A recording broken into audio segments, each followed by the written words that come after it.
So guys, for those who have been following BowHunterPlanet, you know that Block has come in to be our official target sponsor this year. We're very excited about this, and we then asked them to come into the studio to help us kind of rearrange and get the blocks in position to handle our show, because we're constantly using arrows and targets and releases all the time here at BowHunterPlanet. And having a good target system is super important. So we asked Chris James and the Faradyne team to not only, put the targets in place they think would be best for this, but also come into town and join us in our studio to talk about the different target systems and how they relate to what we're doing. BowHunterPlanet is made possible by the following companies: XOP Outdoors, Gas Bowstrings, Carbon Express, Block Targets, Burris Optics, Moultrie, and Element Outdoors. We would like to also thank you, the consumer, for supporting us and helping keep the heritage of archery alive. So here's a video of Chris going over all the different targets I thought would be best for our studio. All right, Chris, tell me about these block systems we got here. What do we got? So on the bottom here, we've got our Block Range 48 target. And this is our heaviest duty foam that we have. And it's under several hundred pounds of pressure that get pushed down on it. It gets compressed down and shrunk down. Then we put the boards on top and put metal banding around it to hold it. So this is what you typically see in a lot of archery shops when you go to the range. We do sell that you can buy these online, but this is going to last a long time. I help coach a shooting team, and we use these for our kids shooting, and they last for years. So is the concept the arrow hits and goes between them? Yep, okay. Exactly. So if you can see here, it's kind of like there's a gap there, and it uses friction, not force. It's kind of the way we explain it. Just like if you were on the brakes on your car, the two brake pads grip that rotor and slow it down with friction. That's the same process. So as the arrow goes in here, it squeezes that foam squeezes the arrow, and as it goes in, it slows it down. So the one thing people have to keep in mind, same process on the Block Classic here. It's just a lighter weight foam, right? Yeah. So it's not as heavy duty. It's more, okay, yeah, because this is commercial grade. This is commercial grade, right? Yeah. So this is going to take hundreds of thousands of shots, where this is going to take thousands of shots. Yep. And what you see is when you actually go down to like a 4mm arrow, right? You have less surface area to grab onto, right? So that's where like an encapsulated foam that's going to slow it down before it gets into there. So there's actually a small one of these inside of this. There's about this much foam around the edge of that, all the way around the edge, and the rest of the center portion is just a layered foam piece in there. That's we actually compress it down, melt the sides of it so it stays in its shape, and then put it in there, and then the foam itself inside the sealed mold actually compresses that foam in as it is expanding in that sealed foam. Is that similar to this one then? Yep. Okay. Yeah, very similar. That has a little bit heavier duty foam. So the Infinity series has a more dense foam. Got it. So this is what we call like a 5-pound foam. This is a 12-pound foam. And so it's the size of the bubbles. If you were to look at that and feel it, there's very, very small bubbles in there. There's bigger bubbles in this. You can see the bigger bubbles. Yeah.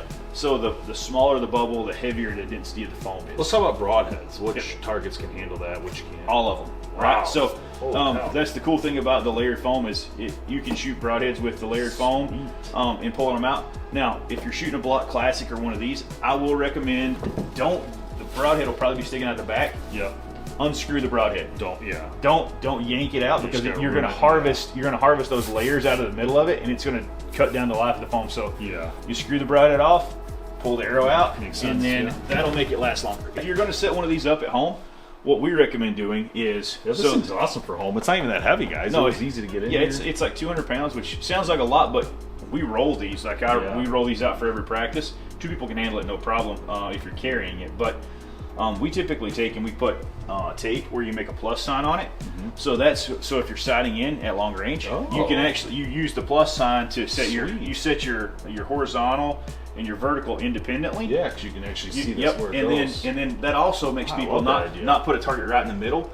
So then you put, like if you're putting 5 spots or whatever, you put them around and use the whole face of it.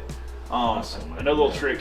This is the same size as the inside of like a styrofoam cup or a paper cup. If you cut the bottom out and you just take spray paint, and you just spray it dang. in there. That'll give you perfect little circles that you can shoot. That's cool. Those are a couple things, and then don't forget to turn it around. So like if you Yeah. start seeing that you're like it starts getting chewed up on one side, I put it on wheels, so yep. it's just So you just spin it around, and then not only that, because you've got a little bit more limited space.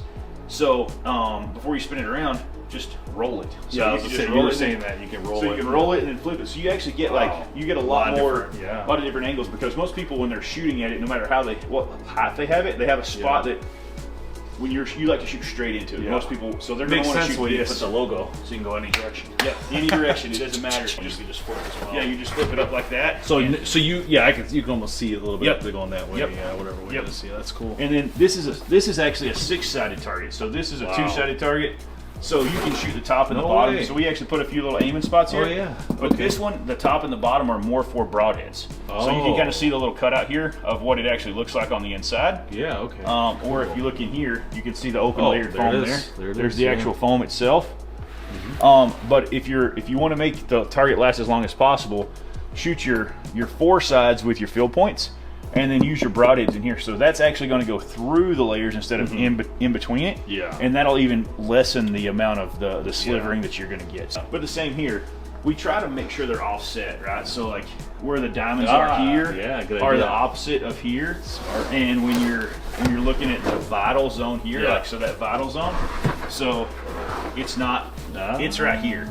See, So guys, it's this not is there. all thought through. Yeah, You guys and- think they just slap things together. This is your shoot it long side. So this is Love it. if you put this at 100 yards, your Okay, pin is yeah. just about Big, covering that, right? So it's a bigger spot that That's you're like the paper plate. Yeah, exactly. And then this is some more general, but the diamonds are a little bit smaller. So if you really want to fine tune, or you pick the openings inside of the words. That's not my level of shooting, but This is for crossbow, right?